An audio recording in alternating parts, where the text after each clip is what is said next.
নমস্কার, সুপ্রভাত। সিটিভিএনে স্বাগত। ভাস্বতী রয়েছি আপনাদের সঙ্গে এডুকেশন অনলাইন নিয়ে। আর জীবনে নম্বর ভিত্তিক পড়াশুনো হয়তো একটা সময় সাফল্য এনে দিলেও জীবনের সঠিক মূল্যায়ন করতে অবশ্যই ভিত থেকে একদম গোড়া থেকে বিষয়কে বুঝতে হয়। এবং প্রত্যেকটা বিষয়, লিটারেচার থেকে শুরু করে বিভিন্ন বিষয়, আমরা প্রত্যেক দিনই বিভিন্ন বিষয় নিয়ে এই এডুকেশন অনলাইনের যে অনুষ্ঠান, সেই অনুষ্ঠানে আলোচনা করে থাকি। এবং আজকে যে বিষয় নিয়ে আলোচনা করব, লিটারেচার, সাহিত্য এবং ইংরেজি সাহিত্য একাদশ শ্রেণীর। এবং যে সাহিত্য বা লিটারেচার এই যেটা নিয়ে আগামী দিনে তোমরা সুদূর প্রসারী ভবিষ্যৎ গড়তে চাও, সেক্ষেত্রে একদম ভিত থেকে, একদম গোড়া থেকে এই সাহিত্য বা লিটারেচারকে বোঝা খুব দরকার। শুধুমাত্র পরীক্ষায় মূল্যায়নের ক্ষেত্রে নয়, আগামী দিনে বিভিন্ন প্রতিযোগিতামূলক পরীক্ষার ক্ষেত্রেও নিজেদেরকে সাফল্যের চাবিকাঠি এনে দিতে পারে একমাত্র যদি সেই বিষয়কে তোমরা একদম ভিত থেকে বোঝো। আর আজকে এই একাদশ শ্রেণীর ইংরেজির সমস্ত আলোচনা এবং যে বিষয় নিয়ে পড়ানো হবে, তার জন্য আমাদের স্যার রয়েছেন স্টুডিওতে। মানস ঘোষাল স্যার, প্রথমেই আপনাকে স্বাগত স্টুডিওতে। আর আজ যে বিষয় নিয়ে একাদশ শ্রেণীর যে চ্যাপ্টারটি নিয়ে পড়ানো হবে, কবিতা, পোয়েম দ্য সিক রোজ। এবং আমরা জানি যে কবিতা বা সেটা বাংলার ক্ষেত্রে বা ইংরেজির ক্ষেত্রেই হোক, কবিতা বুঝতে অনেক ক্ষেত্রে সমস্যা হয়, উত্তর দিতেও সমস্যা হয়। সেক্ষেত্রে কবিতার প্রত্যেকটি লাইন কিভাবে পড়তে হবে, সেই সমস্ত খুঁটিনাটি আজ স্যার তোমাদের সাথে আলোচনা করবেন। এবং অবশ্যই তোমাদের কোনো অসুবিধে থাকলে স্ক্রিনে যাওয়া নম্বরে তোমরা ফোন করে তোমাদের অসুবিধের কথা বলতে পারো। স্যার, স্বাগত আরও একবার। আর একদম সরাসরি কবিতায় চলে যাব। এবং কবিতা নিয়ে সকলের একটা ভয় ভীতি কাজ করে, কারণ কবিতার যে লাইনগুলো বা যে সারাংশ, যে সামারিটা, সেটা বুঝতে অনেক ক্ষেত্রে অসুবিধে হয়। একদম গোড়া থেকে সেই বিষয় নিয়ে আজকে আলোচনা করব। Good morning students. আশা করি তোমরা সকলে সুস্থ আছো, ভালো আছো। যদিও তোমাদের ঘরবন্দি জীবন খুব একটা ভালো লাগার কথা নয়, তবুও বলবো যে পড়াশোনাটা চালিয়ে যেতে হবে। পড়াশোনা কোনোভাবেই, যতদিন তোমরা লেখাপড়া শিখবে ততদিন লেখাপড়াটা কিন্তু বাদ দিয়ে অন্য কিছু করা যায়। কিন্তু লেখাপড়াটা, খেলাধুলো করো, তোমাদের যে হবিসগুলো আছে সেই হবিসগুলো প্র্যাকটিস করো, গান শোনো, টিভি দেখো। খেলাধুলো সেইভাবে করা সম্ভবপর হচ্ছে না। তথাপি আমি বলবো কয়েকটা কথা, যারা বিশেষ করে নবম, দশম এবং একাদশ, দ্বাদশ শ্রেণীতে পড়ো, তাদের কতগুলো কথা বলছি। তোমরা নিশ্চয়ই লক্ষ্য করেছো যে বিগত 2020 সাল এবং 2021 সালের যে মাধ্যমিক পরীক্ষা, যদিও মাধ্যমিক 2020 সালে পুরোটাই সম্ভবপর হয়েছে নেওয়া, 2021-এ তোমার উচ্চ মাধ্যমিক পরীক্ষা কিন্তু সম্পূর্ণ হয়নি। 3টে বিষয় হয়েছে, 3টে বিষয় হয়নি। তার বাকি 3টে বিষয় যে হয়নি, যে আগের বিষয়ের মার্কসের ভিত্তিতে দেওয়া হয়েছে। এবছর তো কোনোভাবেই পরীক্ষা নেওয়া সম্ভবপর হয়নি।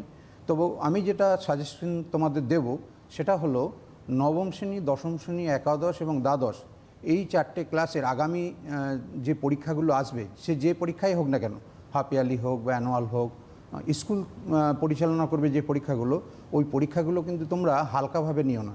কারণ বুঝতেই পারছো, বিগত 2 বছরে যে হারে রেজাল্ট তৈরি হচ্ছে, সেখানে নবম শ্রেণী বলো, দশম শ্রেণী বলো, একাদশ, দ্বাদশ, প্রত্যেকটা ক্লাসের তোমার কিন্তু পরীক্ষাগুলোর ভিত্তিতে কিন্তু রেজাল্ট তৈরি হচ্ছে। সুতরাং তোমাদের একটাই সাজেশন আমার, তোমরা কিন্তু কোনোভাবেই নবম, দশম, একাদশ দ্বাদশ শ্রেণীতে যারা পড়ো, তারা কিন্তু আগামী দিনের পরীক্ষাগুলো কোনোভাবেই কিন্তু তোমার হালকাভাবে নিও না। তোমরা সিরিয়াসলি পড়াশোনা করে পরীক্ষা দেবে, এটা বলা। আর আরেকটা কথা বলা, যে 1.5 বছরেরও বেশি, প্রায় 1.5 বছর ধরে সিটিভিএন যে প্রয়াস তোমাদের এডুকেশন অনলাইন ক্লাসের মধ্য দিয়ে নিয়ে চলেছে, আগেই নিয়ে চলেছে তোমাদের, তোমরা কিন্তু কিছু হলেও তাতে উপকৃত হচ্ছে। তোমরা প্রতিদিন চেষ্টা করবে এই ক্লাসগুলো কিন্তু দেখার। তাতে কিন্তু তোমরা কম বেশি যে সাবজেক্টে যার কোনো সমস্যা থাকতে পারে, অনেকটাই ক্লিয়ার হবে। যেহেতু তোমরা স্কুল এডুকেশন থেকে অনেকটাই বঞ্চিত, কোনো জায়গায় যদিও অনলাইন পড়াশোনা চলছে, তবু গ্রাম অঞ্চলে যারা থাকো তাদের তো সেইভাবে পড়াশোনা হচ্ছে না। সুতরাং এই এডুকেশন অনলাইন সিটিভিএনের যে প্রয়াস, এটা কিন্তু সাধুবাদ তাদের কর্তৃপক্ষের, যে তোমাদের 1.5 বছরের সময় ধরে প্রয়াসটা চালিয়ে যাচ্ছে। যাই হোক, তো আজকে আমি আগের যে 3-4টে ক্লাস আমি গ্রামার নির্ভর ক্লাস নিয়েছিলাম, আজ আমি তোমাদের একাদশ শ্রেণীর একটি খুব ভালো কবিতা, দ্য সিক রোজ, উইলিয়াম ব্লেকের, ওই কবিতাটা আমি একটু বোঝানোর চেষ্টা করব। তোমরা মন দিয়ে শুনবে, যদি কোনো প্রশ্ন থাকে আমাকে জিজ্ঞেস করো, আমি যথাসাধ্য বোঝানোর চেষ্টা করব। তো আমি কবিতায় চলে যাই সরাসরি। প্রথমেই বলি যে দ্য সিক রোজ কবিতা যদি তোমরা এর আক্ষরিক অর্থ করো তাহলে অসুস্থ গোলাপটি এরকম বলা যাবে, কিন্তু বলা যাবে না, কারণ দ্য সিক রোজ কবিতাটির অর্থ হচ্ছে একটি কলুষিত গোলাপ বা কলুষিত গোলাপটি বা মলিন গোলাপটি। কেন সেটা কবিতার মধ্য দিয়ে আমি বলে দেবো কেন এটা কলুষিত গোলাপ। তার আগে কবি উইলিয়াম ব্লেক সম্পর্কে আমি দু চার কথা বলে নিই। কবি উইলিয়াম ব্লেক ইংল্যান্ডের একজন রোমান্টিক এজের কবি। ইংল্যান্ডের যে রোমান্টিক এজ ইংরাজি সাহিত্যের, তো সেখানকার একজন বিখ্যাত কবি হচ্ছেন উইলিয়াম ব্লেক। উইলিয়াম ব্লেককে একজন ভিশনারি পোয়েটও বলা যেতে পারে। তার জন্ম, তার পিতামাতা সম্পর্কে আমি দু চার কথা বলবো। উইলিয়াম ব্লেকের জন্ম তোমার 1757 লন্ডন শহরে। তার পিতার নাম জেমস ব্লেক এবং মাতার নাম ক্যাথরিন ব্লেক। তো প্রথাগত শিক্ষা সেইভাবে তার কিছু ছিল না। যতটুকু লেখাপড়া তিনি শিখেছিলেন, ফর্মাল এডুকেশন যাকে বলা হয়, সেটা তার মায়ের কাছ থেকে।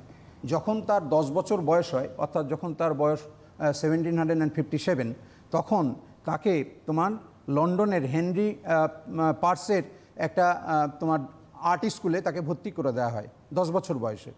এবং 10 বছর বয়সে আর্ট স্কুলে পড়ার পর যখন কিছুটা তিনি আর্ট নিয়ে কিছুটা সড়গড় হন, তখন তাকে নিয়ে যাওয়া হয় তোমার একজন অ্যাপ্রেন্টিসের অধীনে, মানে একজন শিক্ষানবিশ হিসেবে তিনি কাজ করতে শুরু করেন এবং করেন তোমার জেমস ব্যাসির তত্ত্বাবধানে, যিনি একজন বিখ্যাত তোমার এনগ্রেভার, যাকে খোদাইকারী বলা হয়।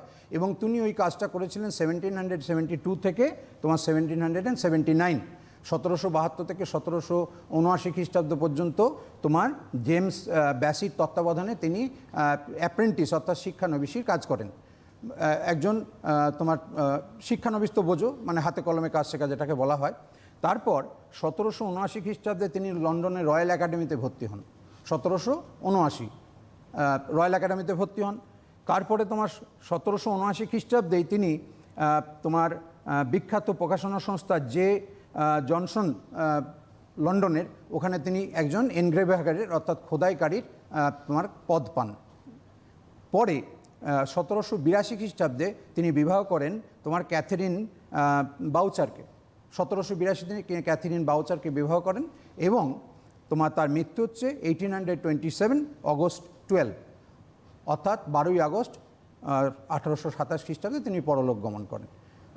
এটা একটু ছোট্ট উইলিয়াম ব্লেক সম্পর্কে একটু ধারণা তোমাদের দিলাম। তো এরপর উইলিয়াম ব্লেক যে সাহিত্য সাধনা করেছিলেন তার কতগুলো নাম আমি তোমাদের বলছি। যেমন ধরো তোমার পোয়েটিক স্কেচ 1783 পোয়েটিক স্কেচ তিনি লিখেছিলেন। তারপর হচ্ছে songs of innocence, the book of Thel, marriage of heaven and hell, vision of daughter of Albion, America a prophecy, songs of experience এবং দ্য ফ্রেঞ্চ রেভলিউশন ইত্যাদি। এরকম বেশ কিছু সাহিত্য সাধনা তিনি করে গেছেন। নেক্সট হচ্ছে আমরা জানবো দ্য সিক রোজ এই কবিতাটি তার কোন তোমার গ্রন্থ থেকে নেওয়া। দ্য সিক রোজ কবিতাটি নেওয়া হয়েছিল তোমার সংস অফ এক্সপিরিয়েন্স, তার যে কাব্যগ্রন্থ দ্য সংস অফ এক্সপিরিয়েন্স থেকে নেওয়া এই কবিতাটি দ্য সিক রোজ। এ প্রসঙ্গে একটু কথা বলে নিই। দ্য সিক রোজ, ওই যে দ্য সংস অফ এক্সপিরিয়েন্স যে তোমার কাব্যগ্রন্থ, ওখানে তিনি লিখেছিলেন দ্য ব্লুজুম বলে একটি কবিতা। উইলিয়াম ব্লেক তোমার দ্য ব্লুজুম বলে একটি কবিতা লিখেছিলেন, যে কবিতায় তিনি তোমার গ্রাম্য প্রকৃতির তোমার ফুল ফল পাখি প্রাকৃতিক দৃশ্যের নানা অপরূপ দৃশ্য তিনি দ্য ব্লুজুম কবিতায় তুলে ধরেছেন। তো ওই কাব্যগ্রন্থেরই তোমার দ্য ব্লুজুম যে কবিতাটি, তার একেবারে উল্টো কবিতা তোমার দ্য সিক রোজ, একেবারে উল্টো। কারণ ওই দ্য ব্লুজুম কবিতায় তিনি তুলে ধরেছেন গ্রাম্য প্রকৃতির রূপ সৌন্দর্য, ফুল ফল পাখি, তার সৌন্দর্য তুলে ধরেছেন। তো এই কবিতা আমরা দেখতে পাবো দ্য সিক রোজ কবিতায় তিনি উল্টো আঙ্গিকে তুলে ধরেছেন কবিতাটিকে। তো দ্য সিক রোজ কবিতাটিকে আমরা অ্যালিগোরিক্যাল পোয়েম বলবো, অর্থাৎ এটি একটি রূপক কবিতা, কারণ এর মধ্যে তোমার দুটো অর্থ আছে। ঠিক আছে, তো এই কবিতায় দুটো অর্থ আছে। আমি কবিতাটা একটু একটু করে বোঝানোর চেষ্টা করি। দেখো, প্রথমেই কবি বলছেন, ও রোজ, ওহে গোলাপ, দাও আর্ট সিক। দাও, দাও হচ্ছে পোয়েটিক ইউজ, দাও হচ্ছে ইউ, আর্ট হচ্ছে আর, সিক, অর্থাৎ ওহে গোলাপ তুমি হও কলুষিত বা মলিন, অসুস্থ বলবে না। আমরা জানি সিক মানে অসুস্থ, কিন্তু এখানে কবি গোলাপকে কলুষিত বা মলিন বলেছেন। কেন বলেছেন আমি পরে ব্যাখ্যা করছি। দ্য ইনভিজিবল ওয়ার্ম, ইনভিজিবল হচ্ছে অদৃশ্য, ডিসঅ্যাপিয়ার। তো দ্য ইনভিজিবল ওয়ার্ম, ওয়ার্ম শব্দের অর্থ কি? কীট। তাহলে অদৃশ্য কীট that flies in the night, যে অদৃশ্য কীটটি ওড়ে রাত্রিবেলা, ইন দ্য হাউলিং স্টর্ম, অর্থাৎ পরিবেশটা হচ্ছে তোমার ঝঞ্ঝা বিক্ষুব্ধ গর্জনকারী একটি ঝড়ের রাত্রি, সেই রাত্রিতে ওই ওয়ার্মটা তোমার উড়ে বেড়ায়। বেশ। Has found out thy bed, has found out অর্থাৎ খুঁজে পেয়েছে, দাই হচ্ছে ইয়োর, পোয়েটিক ইউজ, বেড তোমার বিছানাকে। অর্থাৎ এখানে গোলাপের বিছানা কি? গোলাপের বিছানা হচ্ছে গোলাপের পাপড়ি, পেটলস। অফ ক্রিমসন জয়, অর্থাৎ বেডটার কবি একটা অ্যাডজেক্টিভও দিয়েছেন, অফ ক্রিমসন জয়। ক্রিমসন হচ্ছে তোমার গাঢ় লাল, ডিপ রেড, জয় হচ্ছে আনন্দ। তো তোমার ক্রিমসন জয় যে তোমার অ্যাডজেক্টিভ, অর্থাৎ তোমার ঝঞ্ঝা বিক্ষুব্ধ রাত্রিতে, গর্জনকারী ঝড়ের রাত্রিতে একটি পতঙ্গ গোলাপের শয্যায় এসে আশ্রয় নয়, এবং তোমার ক্রিমসন জয়, তোমার ক্রিমসন জয় হচ্ছে অনাবিল আনন্দ, ঠিক আছে? অর্থাৎ এখানে আমি ব্যাখ্যা করব পরে। তো ক্রিমসন হচ্ছে ডিপ রেড, এটা মাথায় রেখো, পরীক্ষায় প্রশ্ন আসে। ক্রিমসন শব্দের অর্থ কি? Deep red. And his dark secret love, এবং তার গভীর গোপন ভালোবাসা, অর্থাৎ কীটটির গভীর গোপন ভালোবাসা দিয়ে ডাজ দাই লাইফ ডিস্ট্রয়। ডাজ হচ্ছে এখানে কেন কবি ডাজটা ব্যবহার করেছেন? এটা এমফ্যাসিস, অর্থাৎ জোর দিয়ে বোঝানোর জন্য। ডাজ দাই, দাই হচ্ছে ইয়োর, লাইফ ডিস্ট্রয় অর্থাৎ তোমার জীবনকে শেষ করে। কার জীবনকে শেষ করে? গোলাপের জীবনকে। তাহলে ওহে গোলাপ তুমি কলুষিত বা তুমি মলিন। এই অদৃশ্য কীটটি যেটি রাত্রিবেলায় ঝঞ্ঝা বিক্ষুব্ধ রাত্রিতে তোমার উড়ে বেড়ায়, সে তোমাকে হ্যাজ ফাউন্ড আউট দাই, তোমাকে খুঁজে পায়, অর্থাৎ গোলাপটিকে খুঁজে পায় এবং আশ্রয় নেয় তোমার বিছানায়। অফ ক্রিমসন জয়, এবং সেটা হচ্ছে কি? টকটকে তোমার গাঢ় লাল আনন্দ। And his dark secret love, এবং তার গভীর গোপন ভালোবাসায় ডাজ দাই লাইফ ডিস্ট্রয়, অর্থাৎ তার গভীর গোপন ভালোবাসা দিয়ে তোমার জীবনকে কি করে? ধ্বংস করে। এবার আমি এটা আস্তে আস্তে তোমাদের ছোট ছোট করে ব্যাখ্যা করি, তাহলে বুঝতে পারবে। প্রথমত বলি, এই যে তোমার যেটা আর কি তোমার কীট, দ্য ওয়ার্ম বলা হচ্ছে, দ্য ওয়ার্মটাকে আমরা দুইভাবে ব্যাখ্যা করতে পারি। একটা হচ্ছে দ্য ওয়ার্ম হলো তোমার কি? ধ্বংসের প্রতীক। দ্য ওয়ার্ম হচ্ছে ধ্বংসের প্রতীক। যদি আমরা এটাকে, আমি আগেই বলেছি, এটা হচ্ছে একটা অ্যালিগোরিক্যাল পোয়েম, রূপক কবিতা। তা দ্য ওয়ার্ম হচ্ছে ধ্বংসের প্রতীক। আর গোলাপ হচ্ছে কি? গোলাপ হচ্ছে সৌন্দর্য, নম্রতার প্রতীক। গোলাপ হচ্ছে সৌন্দর্য ও নম্রতার প্রতীক, আর তোমার কীট হচ্ছে কি? ধ্বংসের প্রতীক। এটা একটা দিক। আরেকটা দিক হচ্ছে তোমার যদি আমরা কীটটাকে মানে এই কবিতার মধ্য দিয়ে অনেক যারা সাহিত্য সমালোচক তারা তোমার সেক্সুয়ালিটিটাকে তুলে ধরেছেন। তোমার কি মানে যেটা কীট, ওয়ার্ম, সেটা হচ্ছে পুরুষ যৌনতার প্রতীক, আর যে গোলাপ সেটা হচ্ছে স্ত্রী যৌনতার প্রতীক। ঠিক আছে? এইবার তোমার যদি আমরা আলোচনা করি তাহলে দেখতে পাবো, তোমার যদি রূপক কবিতা হিসেবে এটাকে আলোচনা করি তাহলে দেখতে পাবো কীটটি হলো ধ্বংসের শক্তি। কীটটি হলো ধ্বংসের শক্তি, যা প্রেমের আত্মতৃপ্তির জন্য কি করে? আনন্দ, যে প্রেমের আত্মতৃপ্তিতে আনন্দ পায়। আর গোলাপটি হচ্ছে একটি নিষ্পাপ সুন্দরী মেয়ে। যদি আমরা মেয়ে রূপে কল্পনা করি, গোলাপটি হচ্ছে একটি সুন্দর নিষ্পাপ মেয়ে, যে কিনা কীটের মতো অশুভ শক্তির দ্বারা কলুষিত হয়েছে। কীটের মতো অশুভ শক্তির দ্বারা সে কলুষিত, সে মলিন হয়ে গেছে। গোলাপটির নিষ্পাপ পবিত্রতার কাছে কীটের এই মানে তোমার ভয়ঙ্কর এবং অশুভ যে প্রভাব, তার দ্বন্দ্বমূলক উৎকণ্ঠা এই কবিতায় প্রকাশ পেয়েছে। এটা হচ্ছে তোমার যেটা অ্যালিগোরিক্যাল অর্থ, অন্তর্নিহিত অর্থ। তো কবিতাটার যেটা রাইম স্কিম, যেটা অন্তমিল বলা হয়, কবিতাটার রাইম স্কিম একটু পারলে নোট করে নাও। সেটা হচ্ছে ABCB DEFE। অর্থাৎ আমি যেটা বললাম, যদি কেউ বুঝতে না পারো, প্রত্যেকটা যে লাইন কবিতার, তার যে লাস্ট ওয়ার্ডটা সেটাকে বলা হয় রাইম। তো তো লাস্ট ওয়ার্ডের যেটা অন্তমিল বলে বাংলায়, লাস্ট ওয়ার্ডটা যদি তুমি প্রথম লাইনটার তোমার এ ধরো, পরের লাইনটা বি, তারপরের লাইনটা সি, তারপরের লাইনটা হচ্ছে আবার বি, মানে ছন্দ মিলের জন্য বলছি, তারপর DEFE এই ছন্দে কবিতাটা লেখা হয়েছে। আচ্ছা, এবার দেখো তোমার গোলাপটি তার সরলতাকে হারিয়েছে কার কাছে? কীটটার কাছে। গোলাপটি তার নিষ্পাপ সরলতাকে হারিয়েছে কার কাছে? কীটটার কাছে। এবং এই নিষ্পাপ সরলতা হারানোর ফলে গোলাপটি তার যে পবিত্রতা বলতে পারো, সেই পবিত্রতাকে কীটের কাছে হারিয়েছে। তো এ প্রসঙ্গে একটা কথা বলে নিই, তোমার কবি মিল্টন প্যারাডাইস লস্ট তার যে তোমার গ্রন্থ, সেই প্যারাডাইস লস্টে স্যাটান অর্থাৎ শয়তান বলে একটা চরিত্র আছে। সেখানে দেখা যাবে যে আদম এবং ইভ দুটো ক্যারেক্টার। তো ওই আদম এবং ইভ তোমার প্যারাডাইস লস্টে আদম এবং ইভ তোমার কি হয়েছিল, অতল গহ্বরের অন্ধকার থেকে একটা তোমার শয়তান বা স্যাটান সে আবির্ভাব হয়েছিল, এবং আবির্ভূত হয়ে কি করেছিল, আদম এবং ইভকে প্রলুব্ধ করে এবং আদম এবং ইভ প্রলুব্ধ হয়ে তোমার একে অপরের সঙ্গে তাদের মিলন ঘটে। এবং তার মানে ওই প্যারাডাইস লস্টে আদম এবং যে মিলনটাকে তোমার কবি উইলিয়াম ব্লেক অনেকটা মানে এইভাবেই তুলনা করেছেন যে এখানে তোমার একটি ঝঞ্ঝাবিক্ষুব্ধ ঝড়ের রাত্রিতে তোমার একটি কীটের কাছে তোমার একটি নিষ্পাপ গোলাপ, সে তার যে তোমার গোলাপের যে পবিত্রতা, সেই পবিত্রতা নষ্ট হয়েছে।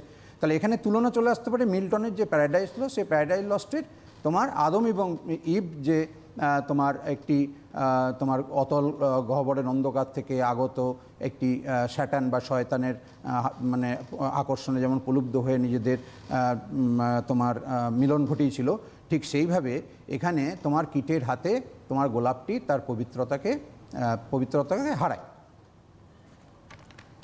আচ্ছা, এইবার যদি প্রত্যেকটা ওয়ার্ডের মানে করো তাহলে একটু বলে দিই তোমার কি কি হতে পারে। যেমন ধরো দাও হচ্ছে ইউ, আর্ট হচ্ছে তোমার আর, তার মানে ইউ আর, সিক মানে অসুস্থ, কবিতা এখানে কি হবে, কলুষিত বা মলিন। ইনভিজিবল হচ্ছে অদৃশ্য, ওয়াম তো বললাম কীট। তারপর হচ্ছে তোমার that flies in the night, যে কীটটি উড়ে বেড়ায় কখন, রাত্রিবেলা, এবং রাত্রিটা কেমন সেটাও কবি ব্লেক বলেছেন। রাত্রিটা হলো ইন দ্য হাউলিং স্টর্ম, অর্থাৎ তোমার ঝঞ্ঝা বিক্ষুব্ধ বা প্রবল গর্জনকারী ঝড়ের একটি রাত্রি। তারপর হচ্ছে কি তোমার has found out thy bed, অর্থাৎ খুঁজে পেয়েছে, দাই হচ্ছে ইয়োর, বেড হচ্ছে বিছানা, তোমার বিছানাকে। বিছানা হচ্ছে আমি আগেও বলি এটা হচ্ছে কি তোমার কি, এটা হচ্ছে তোমার গোলাপ ফুলের যে পেটলস পাপড়িগুলো। Of crimson joy, crimson joy হচ্ছে তোমার টকটকে লাল যে তোমার রং, ক্রিমসন হচ্ছে ডিপ রেড কালার, জয় হচ্ছে আনন্দ। And is dark secret love, dark হচ্ছে গভীর, সিক্রেট হচ্ছে গোপন, লাভ হচ্ছে ভালোবাসা। ডাজ দাই লাইফ ডেস্ট্রয়, তোমার জীবনকে ধ্বংস করে বা নষ্ট করে। আচ্ছা, এবার বলি, এবার দেখো এখানে ক্রিমসন জয় শব্দটা আমরা জানি, আমি বলেছি ক্রিমসন জয় হচ্ছে কি টকটকে লাল। তো এখানে তোমার যদি অন্য আঙ্গিকে ব্যাখ্যা করা হয় এই ক্রিমসন জয় শব্দ দুটিকে, তাহলে এটা হবে কি বলো তো, সেক্সুয়াল প্লিজার, অর্থাৎ যেটাকে যৌন সুখ বলা হয়। যদি ক্রিমসন জয় মানে অন্তর্নিহিত অর্থ বলতে হয়, কিন্তু আক্ষরিক অর্থ হচ্ছে ডিপ রেড। হ্যাঁ, ডিপ রেড, ক্রিমসন হচ্ছে ডিপ রেড, জয় হচ্ছে আনন্দ। আর ডার্ক সিক্রেট লাভ, এটা একটু ব্যাখ্যা করে দিই। ডার্ক সিক্রেট লাভ হচ্ছে অদৃশ্য গোপন ভালোবাসা। ডার্ক সিক্রেট লাভ হচ্ছে অদৃশ্য গোপন ভালোবাসা। এটি রক্ষণশীল মূল্যবোধ, মানে রক্ষণশীল যে মূল্যবোধ, সেই মূল্যবোধকে নষ্ট করে। ঠিক আছে, কার দ্বারা? তোমার যৌনতা দ্বারা। এবং এই প্রেমের নিষ্কুলুক অবস্থা থেকে গোলাপটি রক্ষা পায়নি। অর্থাৎ এখানে যদি গোলাপকে তুমি নিষ্পাপ মেয়ে মনে করো, তাহলে পরে নিষ্পাপ মেয়ের যে সারল্যতা, সেই সারল্যতাকে হরণ করেছে কে? তোমার ওয়ামটি, কীটটি। তাহলে যদি এটা গভীরভাবে ব্যাখ্যা করতে হয়, তাহলে দেখো তোমার একটি নিষ্পাপ গোলাপ হচ্ছে একটি নিষ্পাপ মেয়ে, এবং সেই নিষ্পাপ মেয়েটি তোমার তার যে তোমার সরলভাবে সে ওই ঝড়ের রাত্রিকে পতঙ্গকে তার মানে শয্যায় অর্থাৎ তার পাপড়িতে আশ্রয় দিয়েছিল, আগে পিছু কিছু না ভেবেই আশ্রয় দিয়েছিল, সে সরল বিশ্বাসে আশ্রয় দিয়েছিল যে তোমার যেটা প্রকৃতির একটা নিয়মই, যে ফুল থাকলে তোমার কীটপতঙ্গাদি সেখানে আসেই, তোমার সেখানে তোমার গোলাপটিও কিন্তু সেই সরল মনেই তোমার কীটটিকে আশ্রয় দিয়েছিল ঝড়ের রাত্রে। কিন্তু তার যে ইন্টেনশন, অর্থাৎ ওয়ামটির যে ইন্টেনশন, অর্থাৎ তার যে তোমার মনের যে ভাব, তোমার সেই মনের ভাবটা কিন্তু গোলাপ বুঝতে পারেনি। বুঝতে না পারার ফলে তোমার কি সে তার পবিত্রতাকে হারায়। কবি কিন্তু এই কবিতার মধ্য দিয়ে সেটাই কিন্তু ব্যাখ্যা করতে চেয়েছেন যে তোমার গোলাপটি কিভাবে তার নিষ্পাপ যে সারল্যতা, সেই নিষ্পাপ সারল্যতাকে তোমার ওই কীটের মাধ্যমে মানে কীটের হাতে নিষ্পাপ সরলতাকে তোমার হারায়। আচ্ছা, আর ডাজ, দেখো কবিতায় তোমার একটা লাইনে ডাজ রয়েছে, একদম লাস্ট লাইনে ডাজটা প্রথমে কেন, প্রশ্ন হচ্ছে ডাজটা হচ্ছে তোমার এমফ্যাসিস করা হয়েছে, একটা ডাজটাকে জোর দিয়ে বোঝানোর জন্য ডাজটাকে ব্যবহার করা হয়েছে। তো এখানে বেশ কতগুলো প্রশ্ন আমি তোমাদের আলোচনা করি, যেগুলো তোমরা একটু নোট করতে পারো, যেগুলো বিগত পরীক্ষায় এসছে বা তোমার আসতে পারে। সেটা হচ্ছে কি, প্রথম লেখো, তোমরা খাতা পেন নিয়ে লিখলে মনে হয় ভালো হবে। হ্যাঁ, একদমই তাই স্যার, যেমনটা বলছেন যে তোমরা যদি এই বিষয়গুলো নোট করো সেক্ষেত্রে পরীক্ষার অনেকটা সুবিধা হবে, কারণ পোয়েমের লাইনগুলো বুঝতে অনেক অসুবিধে হয়ে থাকে এবং স্যার পুঙ্খানুপুঙ্খ প্রত্যেকটি লাইন তোমাদেরকে বোঝানোর চেষ্টা করেছেন। এবং এই মুহূর্তে তোমরা খাতা বই খুলে বসো এবং কোনো অসুবিধে হলে স্ক্রিনে যাওয়া যে নম্বর রয়েছে 6292242337 এবং 6292242338 নম্বরে ফোন করে স্যারের সাথে কথা বলতে পারো। স্যার শুরু করুন। হ্যাঁ, আচ্ছা, প্রশ্নগুলো আমি একটু একটু করে বলছি, তোমরা খাতা পেন নিয়ে একটু রেডি থাকো, প্রশ্নগুলো লিখলে আমার মনে হয় ভালো হয়। প্রথম প্রশ্ন হচ্ছে, justify the title of the poem the sick rose. Justify the title of the poem the sick rose, এটা প্রথম কোশ্চেন। দ্বিতীয় কোশ্চেন হচ্ছে, bring out the central idea, bring out the central idea of the poem the sick rose। তাহলে প্রথম বললাম title, তারপর বললাম central idea. 3 number, what is the অ্যালিগোরিক্যাল significance. What is the অ্যালিগোরিক্যাল, ALLEGORICAL significance, SIGNIFICANCE, what is the allegorical significance of the poem the sick rose। তাহলে তিনটে বললাম, title বলেছি, central idea বলেছি, অ্যালিগরিক্যাল সিগনিফিকেন্স বললাম। 3 নম্বর। 4 নম্বর, comment on the implications, IMPLICATIONS, comment on the implications of the worm's love, WRM apostrophes দেবে, comment on the implication of the worm's love destroying the rose's life। Comment on the implications of the worm's love destroying the rose's life। Stop। 5 নম্বর, দেখো তোমাদের কবিতার line রয়েছে যে has found out thy bed of crimson joy, এই লাইনটা লিখবে, has found out thy bed of crimson joy, এই লাইনটা লিখবে। লাইনটা লিখে প্রশ্ন লেখো, whom does the word thy refer to. Whom does the word thy, THY, thy refer to, অর্থাৎ দাই বলতে কাকে বোঝানো হয়। 2 হচ্ছে, what did he find and when. What did he find and when. ওর সঙ্গেই, হোয়াট ডাজ দ্য এক্সপ্রেশন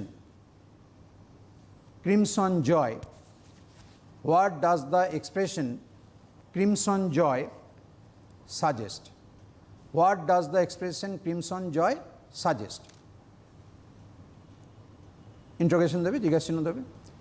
এই 5টা কোশ্চেন তোমরা অবশ্যই করে রেখো। সাধারণত বিভিন্ন যে এক্সাম হয়েছে বিগত দিনে বা আগামী দিনে যে এক্সামগুলো হবে, সাধারণত এই 5টার ওপর কিন্তু পরীক্ষায় প্রশ্ন ঘুরিয়ে ফিরিয়ে আসে। এছাড়াও তোমাদের স্যাররা পড়াবেন, সেগুলো তোমরা তো পাবেই। তো এই 5টা প্রশ্ন অবশ্যই তোমরা রেডি রেখো। আচ্ছা, একদম স্যার, যে কটা কোশ্চেন বললেন, তো সেই কোশ্চেনগুলো তোমরা একটু পরীক্ষার জন্য তৈরি করার চেষ্টা করবে, এবং পাশাপাশি যে টাইটেল মানে কবিতার যে নামকরণ, সেই নামকরণ থেকেও অনেক প্রশ্ন আসে। সেই নামকরণটাও খুব ভালো করে পড়তে হবে, কেন, এবং কবিতার কবি সম্পর্কে যে বিস্তারিত বললেন স্যার, সেটাও কিন্তু খুব ভালো করে মনে রেখে পড়াশোনা করতে হবে। স্যার, পরের আলোচনা। হ্যাঁ, এবার দেখো আমি কবিতাটা শেষ করলাম। কবিতা একটা ছোট্ট কবিতা, 8 লাইনের কবিতা। তো এটা অ্যালিগোরিক্যাল পোয়েম তোমাদের বলেই দিয়েছি প্রথমে। এবার যেহেতু একটু সময় আছে, আমি একটু তোমাদের সিলেবাসটা নিয়ে একটু আলোচনা করি এবং রাইটিংয়ের যে পার্টগুলো আছে একটু আলোচনা করে নিই।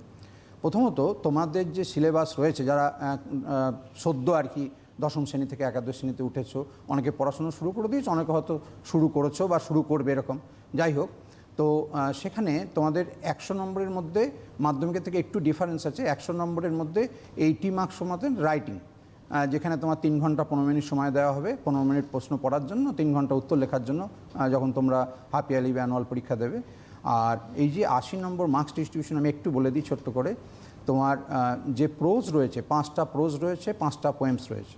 5টা প্রোজ থেকে 5টা কোশ্চেনই তোমরা এক্সপেক্ট করবে, আসতে পারে 5টা প্রোজ থেকে, প্রত্যেকটা থেকে একটা করে। তো সেগুলো মোটামুটিভাবে তোমার ওয়ার্ড লিমিট 100 বলা থাকে। তো কম বেশি 10% কম বেশি হলেও ক্ষতি নেই।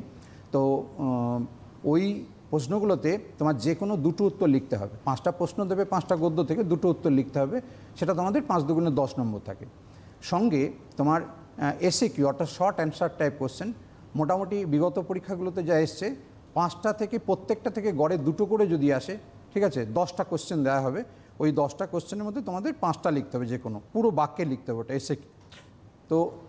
তো ওখানে তোমার 5 নম্বর আছে প্রত্যেকটা উত্তরের জন্য। 10টা প্রশ্নের মধ্যে 5টা উত্তর লিখতে হবে, তোমার 5 নম্বর আছে। তাহলে ওদিকে হচ্ছে 5 দুগুণে 10, আর এদিকে 5 15। আর হচ্ছে এমসিকিউ আছে। এমসিকিউ তোমার 5টা থেকে ধরে নাও গড়ে একটা, প্রত্যেকটা থেকে একটা করে আসবে। আর এমসিকিউর জন্য তোমাদের পাঠ্যগুলো কিন্তু ভালো করে বারবার পড়ে রাখতে হবে, ঠিক আছে। এমসিকিউ কী দেবে তো বলা যায় না, কিন্তু যদি পাঠ্য বারবার ভালো করে পড়া থাকে, তোমরা কিন্তু এমসিকিউ 5-এ 5ই পাবে। তাহলে 5 নম্বর হচ্ছে তোমার এমসিকিউ, 5 নম্বর এসএকিউ, আর ব্রড কোশ্চেন হচ্ছে 5 দুগুণে 10। তাহলে 20 নম্বর হচ্ছে তোমার প্রোজে অর্থাৎ গদ্যে, 5টা গদ্য থেকে। তেমনি পোয়েমেও সেম, তোমার 5টা কবিতা রয়েছে, 5টা কবিতায় তোমার প্রত্যেকটা থেকে যদি একটা করে কোশ্চেন দেয়, 5টা প্রশ্ন, সেখানে 5 দুগুণে 10, যে কোনো দুটোর উত্তর লিখতে হবে। তোমরা সব কটা কবিতায় যদি ভালো করে পড়ো, যে কোনো দুটো তোমার লেখা কোনো সমস্যাই না। তোমার ওখানে 10, এসএকিউ 5, গদ্যের মতোই তোমার একটা বাক্যে উত্তর লিখতে হবে 10টার মধ্যে যে কোনো 5টা, আর এমসিকিউ হচ্ছে 5। তাহলে কত হলো, তোমার গদ্যে যেমন 20 হয়েছে, কবিতাতেও কিন্তু 20। তাহলে 20 40 হলো, মানে পাঠ্য থেকে 40। এই 40টা কিন্তু খুব ভালো নম্বর পাওয়া যায়, ঠিক আছে। চেষ্টা করলে কিন্তু তোমরা 40-এ 40 পেতে পারো। আচ্ছা, এবার হচ্ছে তোমাদের যেটা আছে, তোমাদের একটা তোমার টেলস অফ শেক্সপিয়ার নামক একটি র্যাপিড বুক রয়েছে, যেখানে তোমার 5টা উইলিয়াম শেক্সপিয়ারের যে নাটক, সেটা চার্লস ল্যাম্ব, ম্যারি ল্যাম্ব যেটা গল্পের রূপ দিয়েছেন, সেখান থেকে 5টা তোমাদের রয়েছে টেলস ফ্রম শেক্সপিয়ার থেকে। ওটা 5টা গদ্য তোমাদের পড়ে রাখতে হবে, এবং ওখান থেকে তোমার এমসিকিউ থাকবে 5টা, 10টা দেয়া থাকবে কোশ্চেন, যে কোনো 5টার উত্তর লিখতে হবে এমসিকিউ। আর তোমার একটা বড় প্রশ্ন লিখতে হবে। ধরো 3টে দেবে, 3টে বড় প্রশ্ন দেবে, 5টা যে তোমাদের পাঠ্য রয়েছে যে কোনো 3টে দেবে, একটা যে কোনো লিখতে হবে। তাহলে ওখানে 5 নম্বর একটা ব্রড কোশ্চেন, আর 5 নম্বর হচ্ছে এমসিকিউ। ওখানেও কিন্তু ভালো নম্বর পাওয়া যায়, বিশেষ করে এমসিকিউ তো 5-এ 5ই পাওয়া যাবে। তাহলে ওখানে 10, তাহলে 40 আর 10-এ 50। তোমার 10 হচ্ছে তোমার টেক্সচুয়াল গ্রামার, 10 টেক্সচুয়াল গ্রামার, যেখানে তোমার আর্টিকেল প্রিপোজিশন 6টা দেবে, হাফ করে থাকবে। তোমার 3 নম্বর থাকবে ওখানে, হাফ ইন্টু 6 = 3। আর তোমার 6 নম্বর থাকবে হচ্ছে ডু অ্যাজ ডাইরেক্টেড। ওখানে সমস্ত গ্রামারই আছে, narration, voice change, joining, split up, transformation সবই আছে ওখানে, ঠিক আছে। আর তোমার তাহলে 6 আর 3 9, এদিকে হচ্ছে 1 নম্বর তোমার হচ্ছে একটা গ্রামার, তাহলে 10। তাহলে 10 রয়েছে তোমার গ্রামারে, তাহলে হচ্ছে তোমার 10, আর এদিকে হচ্ছে 50, 60 হলো। 20 নম্বর হচ্ছে তোমার রাইটিং পার্ট। রাইটিং পার্টটা একটু বলে দিই। রাইটিং পার্টে তোমাদের ক্লাস 11-এ রয়েছে তোমার আউটলাইন কিছু দিয়ে দেওয়া হবে এবং সেখান থেকে আউটলাইনগুলো থেকে তোমাকে যে কোনো একটা স্টোরি রাইটিং করতে হবে, স্টোরি রাইটিং অথবা প্যারাগ্রাফ রাইটিং। তো তোমরা যে যেটাতে পারদর্শী, যে যেটা ভালো পারো সেটা অবশ্যই লিখবে, ঠিক আছে। টেন্স জানলে তো যে কোনো রাইটিংই লেখা যায়। তো ওখানে 10 নম্বর আছে। আর যে 5-5 রয়েছে, 5 নম্বর দুটো পার্টে ভাগ আছে ক্লাস 11-এ।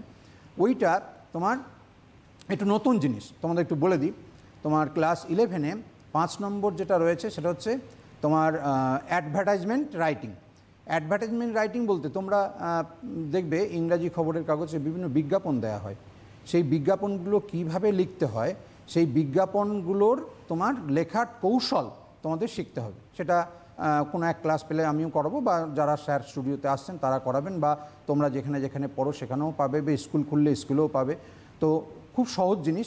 তোমার মোটামুটি তোমার উইদিন 50 ওয়ার্ডসে লিখতে হয়। একটা বক্সের মধ্যে যেরকম বিজ্ঞাপন হয় একটা টাইটেল দিতে হবে, অবশ্যই টাইটেলটা দিতে হবে। বিজ্ঞাপনটা কিসের বিজ্ঞাপন, টাইটেলটা না দিলে কিন্তু বিজ্ঞাপনটা অসম্পূর্ণ, এটা মাথায় রেখো, ঠিক আছে। তো তোমার 5 নম্বর থাকে ওখানে, 50 ওয়ার্ডসের মধ্যে লিখতে হবে, বেশি হলে একটু মুশকিল। এবং ওই বিজ্ঞাপনের মধ্যে তোমাকে কি করতে হবে, তোমাকে কিন্তু সমস্ত তথ্য ওই বিজ্ঞাপনের মধ্যে তুলে ধরতে হবে, কোনোটা বাদ গেলে চলবে না। সেই এবার বলে দিই কিসের বিজ্ঞাপন দেয়।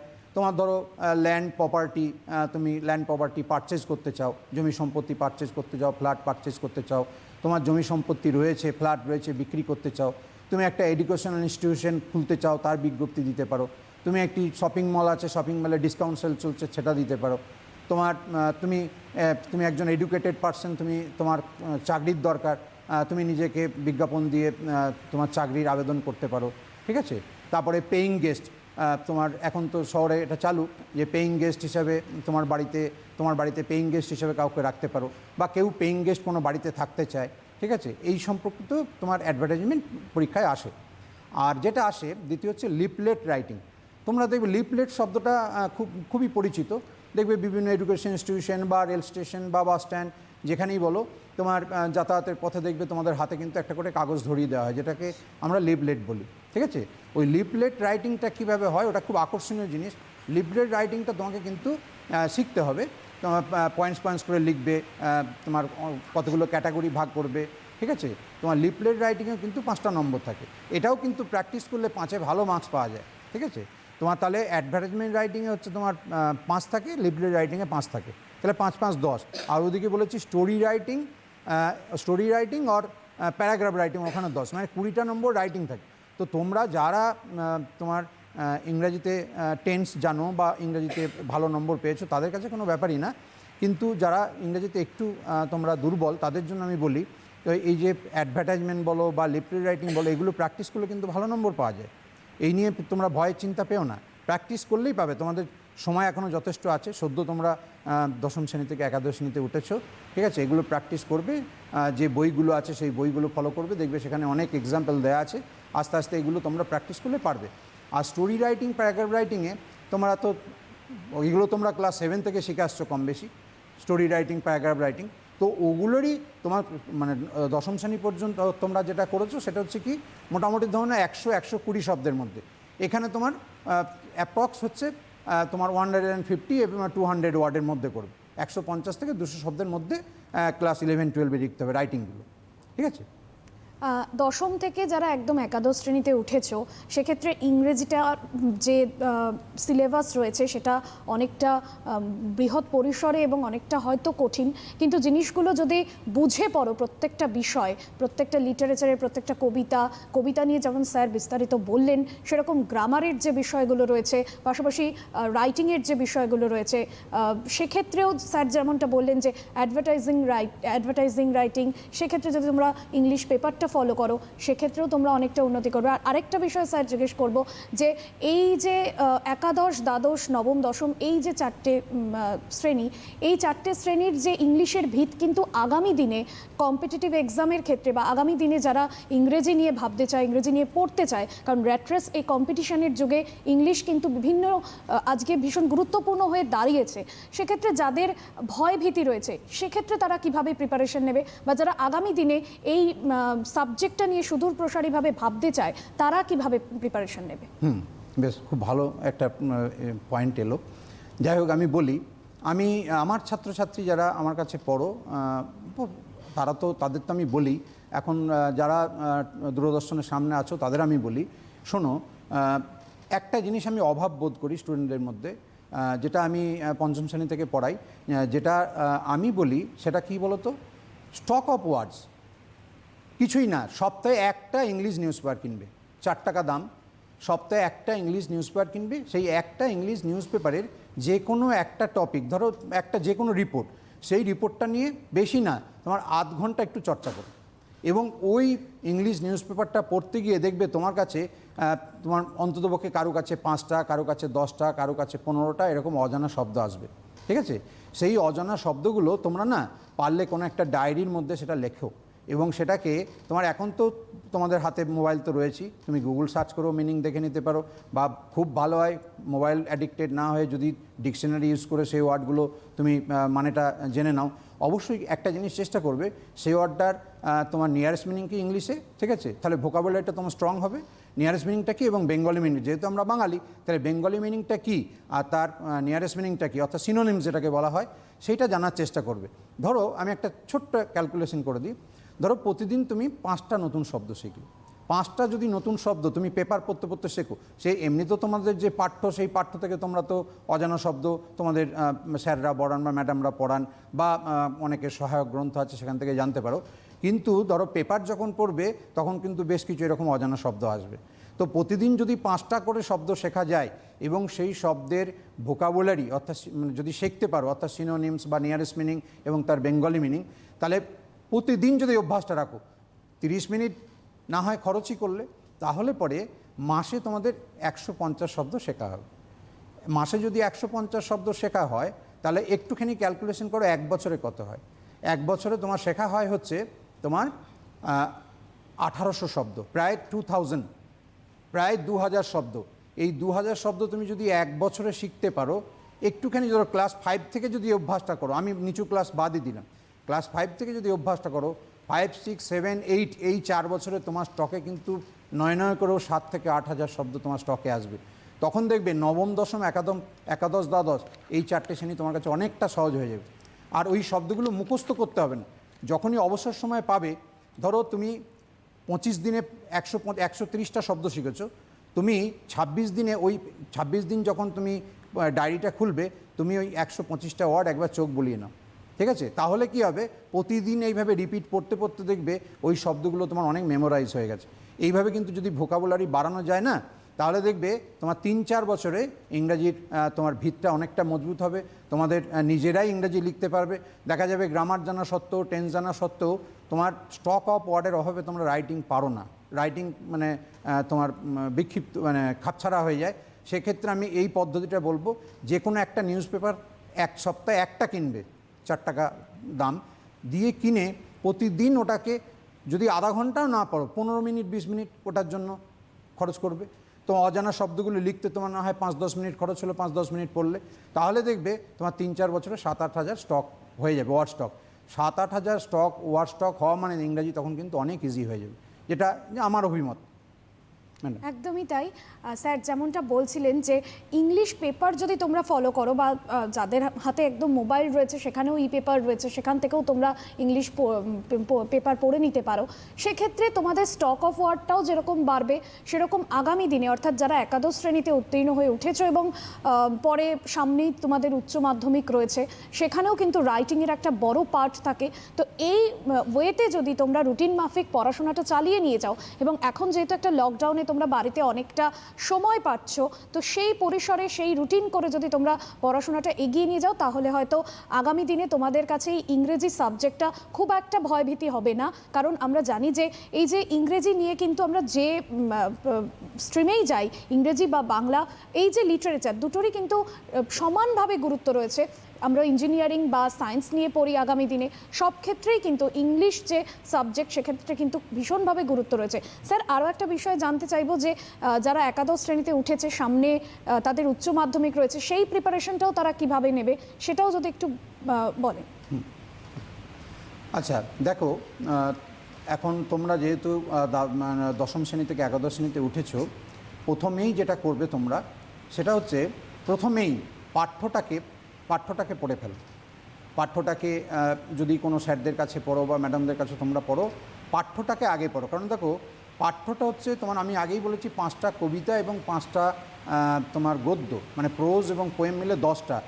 এই 10টা পদ্য গদ্য আগে পড়ে সেখান থেকে সম্ভাব্য যে প্রশ্ন উত্তরগুলো হয় সেগুলো তোমরা আগে তৈরি করে নাও। কারণ এখানেই কিন্তু 40 মার্কস রয়েছে, মানে 80 মার্কসের মধ্যে 40 মার্কস এখানে, ঠিক আছে? তো পাঠ্যটা আগে তৈরি করো। পাঠ্যটা হয়ে যাওয়ার পরে তোমরা মানে পাঠ্যের পাশাপাশি মাঝে মাঝে র্যাপিডটাকেও স্টাডি করবে। তোমার র্যাপিডটা কিন্তু অনেকটা ভাস্ট সিলেবাস, মার্কস যদিও কম, ভাস্ট সিলেবাস। সেক্ষেত্রে আমি বলবো তোমার র্যাপিডটাকেও সমান তালে তোমরা পড়বে, কারণ ওখান থেকে কিন্তু উইলিয়াম শেক্সপিয়ারের নাম তোমরা কম বেশি সবাই জানো যারা নবম দশম শ্রেণীতে পড়েছো। তো উইলিয়াম শেক্সপিয়ার সম্পর্কে তার যে তোমার নাটকগুলো অনেকটা আইডিয়া তোমরা পাবে। পরবর্তীকালে ইংরাজি সাহিত্য পড়তে গিয়ে তোমরা উইলিয়াম শেক্সপিয়ারকে তো পড়বেই, ঠিক আছে? তো আমি বলবো যারা 11-এ উঠেছো তারা প্রথমেই যেটা করবে সেটা হচ্ছে পাঠ্যটাকে, মানে 5টা পদ্য এবং 5টা গদ্য, সেই 5টা পদ্য গদ্য আগে পড়ে নাও, ঠিক আছে? যাদের সহায়ক গ্রন্থ আছে, এখনও টিচারদের কাছে বা ম্যাডামদের কাছে পড়া শুরু করোনি, তাহলে সহায়ক গ্রন্থ থেকে তোমরা পড়তে পারো। হ্যাঁ, যারা টিচারদের কাছে পড়ছো তারা তো শিখছই, জানছই। তাহলে আগে টেক্সটটা কমপ্লিট করবে। আর একটা কথা বলি, টেক্সট করার সঙ্গে সঙ্গে তোমরা কিন্তু তোমার টেক্সচুয়াল যে গ্রামারটা, সেই গ্রামারটাকেও প্র্যাকটিস করো, কারণ ওটা কিন্তু অবহেলা করো না। কারণ টেক্সচুয়াল গ্রামার, কারণ মাধ্যমিক পর্যন্ত কি হয় যে গ্রামার মোটামুটি নিয়মকানুন জানলে আমরা করতে পারি, কিন্তু এখানে টেক্সচুয়াল গ্রামার তুমি যদি প্র্যাকটিস করো, তোমার টেক্সচুয়াল গ্রামার অধিকাংশই স্টুডেন্টরা কিন্তু প্র্যাকটিসের মধ্যে, অর্থাৎ তুমি কমন পাওয়ার ব্যাপারটা থাকে স্টুডেন্টদের মধ্যে, সেই কমন পাওয়ার ব্যাপারটা চলে আসে। তো সুতরাং টেক্সট পড়তে পড়তে তোমরা প্রশ্নোত্তর তো তৈরি করবেই, সঙ্গে হচ্ছে তোমার গ্রামারটাও প্র্যাকটিস করো তার সঙ্গে। এবং আরেকটা জিনিস করবে, সপ্তাহে একটা দিনে যে 20 নম্বর রাইটিংয়ের কথা বলছি, 20 নম্বর রাইটিংটাও কিন্তু সপ্তাহে একটা দিন অন্ততপক্ষে পড়ো। হ্যাঁ, ওটাও কিন্তু অবহেলা করো না, কারণ ওই 20 নম্বরটাও দেখা যায় 20 নম্বরটাই তোমাদের কাছে অনেকটা শক্ত হয়ে দাঁড়ায়, নম্বর পাওয়াটা ভয় লাগে। তা ওটাকেও তোমরা প্র্যাকটিসের মধ্যে রেখো। যার যেটা ভালো লাগে, স্টোরি রাইটিং যদি ভালো পারো স্টোরি রাইটিং লিখবে, যদি প্যারাগ্রাফ রাইটিংয়ে তোমাদের দক্ষতা থাকে প্যারাগ্রাফ রাইটিং লিখবে। আর তোমার অ্যাডভার্টাইজমেন্ট রাইটিংয়ে বলে দিই, অ্যাডভার্টাইজমেন্ট রাইটিংয়ে অর থাকে, দুটো অ্যাডভার্টাইজমেন্ট দেওয়া হয়, যে কোনো একটা প্র্যাকটিস করলে কিন্তু কমন পাওয়া যায়। এবং লিফলেটের ক্ষেত্রে একই কথা বলা চলে, যে লিফলেট রাইটিংও কিন্তু দুটো থাকবে, অর থাকবে মাঝখানে, যে কোনো একটা লিখবে। বেশিরভাগ ক্ষেত্রেই দেখা গেছে পরীক্ষায় মোটামুটি স্টুডেন্টরা কমনই পেয়ে যায়। ম্যাডাম একদম যে বিষয়টা স্যার বলছিলেন, আর একটা বিষয়, যেহেতু আমরা কবিতা ছাড়াও বিভিন্ন বিষয় নিয়ে ইংরেজির আলোচনা করছিলাম, সেক্ষেত্রে এই যে আজকে যে পোয়েমটা নিয়ে আলোচনা হলো, একদম ছোট্ট করে জানতে চাইবো যে এই পোয়েম থেকে কোন ইম্পর্টেন্ট কোন দুটো কোশ্চেন আসতে পারে, বা সেক্ষেত্রে যারা একটু উইক রয়েছে ইংলিশে তাদের ক্ষেত্রে এই পোয়েমটা তৈরির ক্ষেত্রে একটু যদি খুব সহজ ওয়েতে বলে দেন। আচ্ছা, ঠিক আছে। আচ্ছা দেখো, তোমাদের বলি, আমি তো 5টা কোশ্চেন দিয়েছি এই কবিতা। দেখো প্রত্যেকটা কবিতার আমি দেখো একটা প্রশ্ন আমি দিইনি, সেটা হচ্ছে সাবস্টেন্স, কিন্তু সাবস্টেন্সের প্রশ্ন আসে দেখবো, অল্টারনেটিভ কোশ্চেন। তো যে কোনো কবিতার সাবস্টেন্সটা তোমরা আগে ভালো করে তৈরি করে রাখবে। সাবস্টেন্স যদি তৈরি করা থাকে, সারসংক্ষেপ যেটা বলা হয়, সাবস্টেন্স যদি তৈরি করা থাকে, যে কোনো তোমার প্রশ্নই কম বেশি লেখা যায়। সাবস্টেন্সটা তোমার যদি ভালো মতো তৈরি থাকে, তাহলে তোমরা দ্য সিক রোজ কবিতার সাবস্টেন্স পড়বে। 2 হচ্ছে টাইটেল পড়বে, শিরোনাম যেটা। 3 হচ্ছে তোমার অ্যালিগোরিক্যাল সিগনিফিকেন্স যেটা বলেছি 3টে, আর সেন্ট্রাল আইডিয়া, এই 4টে প্রশ্ন তৈরি রেখো। 1 হচ্ছে তোমার সাবস্টেন্স, দ্য সিক রোজ কবিতার সাবস্টেন্স। 2 হচ্ছে the title of the poem the sick rose. 3 হচ্ছে allegorical significance of the poem the sick rose. আর 4 হচ্ছে দ্য সেন্ট্রাল আইডিয়া। এই 4টে প্রশ্ন যদি রেডি রাখা, আমার মনে হয় সিক রোজ কবিতাটা পুরোটাই হয়ে যাবে। একদম। আর স্যার যেভাবে বললেন, প্রত্যেকটা বিষয় শুধুমাত্র পোয়েম নয়, পোয়েমের বাইরেও বিভিন্ন রাইটিং যেগুলো তোমাদের আগামী দিনে সাহায্য করবে এই ওয়েতে যদি তোমরা পড়াশোনা করো। এবং এই গ্রামারের বিষয়টা কিন্তু একটা বড় বৃহৎ, যেরকম লিটারেচার রয়েছে, গ্রামার রয়েছে, সেরকমভাবে যদি তোমরা নিয়ম মাফিক পড়ো, এবং স্টক অফ ওয়ার্ডসের যে বিষয়টা স্যার বললেন, এটাও ভীষণ গুরুত্বপূর্ণ। তো লিটারেচার যখন, বা ইংলিশ লিটারেচার যেটা আলোচনা করছিলাম আজকে, বিস্তারিতভাবে তোমাদের বোঝানোর চেষ্টা করলাম। এবং যারা দশম শ্রেণীতে একটু কম নম্বর ইংলিশে পেয়েছো, তারা কিন্তু মন খারাপ করবে না, কারণ এইভাবে যদি তোমরা এখন থেকেই পড়াশোনাটা করতে থাকো, তাহলে উচ্চ মাধ্যমিকের ক্ষেত্রে বা এইচএস এর ক্ষেত্রে কিন্তু তোমাদের অতটা অসুবিধে হবে না, এবং নাম্বারটাও কিন্তু তুলতে পারবে। স্যার, গ্রামারটা যেহেতু মেন পার্ট, গ্রামারটা যেহেতু ভিতটা শক্ত করে, সেক্ষেত্রে গ্রামার কোন পোয়েটের বই ফলো করলে উচ্চ মাধ্যমিকের ক্ষেত্রে ছাত্রছাত্রীদের অনেকটা সহজ হবে? একদম অনুষ্ঠানের আচ্ছা। শেষ পর্যায়ে চলে এসেছি, এই বিষয়টা যদি একটু বলেন। আচ্ছা, তা আমি তার আগে আর দু একটা কথা বলে নিই। তোমরা যেটা ম্যাডাম বললেন এই মাত্র, যে তোমরা যারা মাধ্যমিকে একটু কম নম্বর পেয়েছো মন খারাপ করো না। আমি আমার অভিজ্ঞতায় দেখেছি যারা মাধ্যমিকে মোটামুটি ধরে নাও 50% বা 60% পেয়েছে, পরবর্তীকালে তারা কিন্তু এইচএসে লেটার মার্কস পেয়েছে। কি করে সেটা একটু বলে দিই। ধরো তোমাদের যে প্রজেক্ট আছে, প্রজেক্টের ম্যাডাম বা স্যারদের ইনস্ট্রাকশন অনুযায়ী তোমরা যে খাতাটা বানাবে স্কুলে, সেটা যদি খুব সুন্দরভাবে করতে পারো না, তোমরা 20 মার্কসই ওখানে পাবে, এটা মাথায় রেখো। তাহলে সেক্ষেত্রে 20 মার্কস পাওয়া মানে অনেকটা এগিয়ে গেলে। আর দুই হচ্ছে, তোমরা যারা ইংরেজিতে একটু দুর্বল, যারা এখনও টেন্স শিখে বা বাক্য ঠিকমতো তৈরি করতে পারো না, তাদের জন্য আমি একটু বলি, তারা কিন্তু স্যার বা ম্যাডাম যে সমস্ত নোটসগুলো তোমাদের দেবেন বা লেখাবেন, সেগুলো তোমরা যদি একটুখানি মুখস্থ করে লিখতে পারো না, তাহলে কিন্তু এইচএসের নম্বরটা কিন্তু 80 মার্কস পাওয়াটা, 80 অ্যান্ড অ্যাবাভ পাওয়াটা কোনো শক্তই না। যারা ইংরেজিতে একটু দুর্বল তাদের বলবো একটু নোটসগুলো মুখস্থ করো। স্যার ম্যাডাম যেগুলো লেখাবেন বা স্কুলের স্যার ম্যাডামরা যেগুলো করাবেন, সেগুলো যদি একটুখানি মুখস্থ করে লিখতে পারো, যারা দুর্বল তাদের কথা বলছি, আর যারা ইংরেজি নিজেরা লিখতে পারো সেটা কোনো সমস্যাই না। কিন্তু যারা একটু দুর্বল তারা যদি মুখস্থ করে লিখতে পারো, তাহলে কিন্তু মানে 80 অ্যান্ড অ্যাবভ মার্কস পাওয়াটা কিন্তু শক্ত না, কারণ যেহেতু তোমরা প্রজেক্টেড 20 আউট অফ 20 পেয়ে গেছো। আর একটা কথা ম্যাডাম যেটা বললেন, কোন লেখকের গ্রামে, দেখো বাজারে প্রচুর লেখক বা ভালো লেখক রয়েছেন। তো আমরা বড় হয়েছি পিকে দে সরকারের যে বই, পিকে দে সরকারের বই পড়ে, বহু মানে পুরনো একজন লেখক, পুরো ডিটেলসে আছে। তারপরে এখন মোটামুটি বাজারে বহু ভালো বই পাওয়া যায়।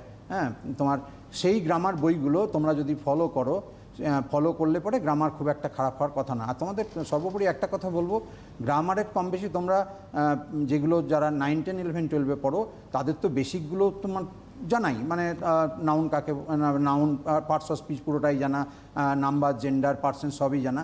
তোমাদের একটা দুর্বলতা যেটা, সেটা আমি দেখেছি, সেটা হচ্ছে টেন্সে। তোমরা না টেন্সটা, এখন যেহেতু স্কুল হচ্ছে না, অনেকটা সময় তোমরা বাড়িতে অতিবাহিত করতে পারছো, তোমরা টেন্সটা কিন্তু রপ্ত করো। হ্যাঁ, এখনও সময় আছে। তোমরা যদি টেন্সটা রপ্ত করো না, তোমরা যারা 10ম শ্রেণী থেকে একাদশ শ্রেণীতে উঠেছো, খুব বেশি হলো তোমরা যেহেতু অনেকটা ম্যাচিউর, তোমরা কিন্তু 1 মাসের মধ্যে টেন্সটা শিখে যাবে। টেন্সটা যদি শিখে যাও, ইংরেজি শেখা অনেক সহজ হয়ে যাবে। আর যে কোনো ভালো গ্রামার বই প্র্যাকটিস করলেই কিন্তু তোমরা পারবে, কোনো অসুবিধা নেই।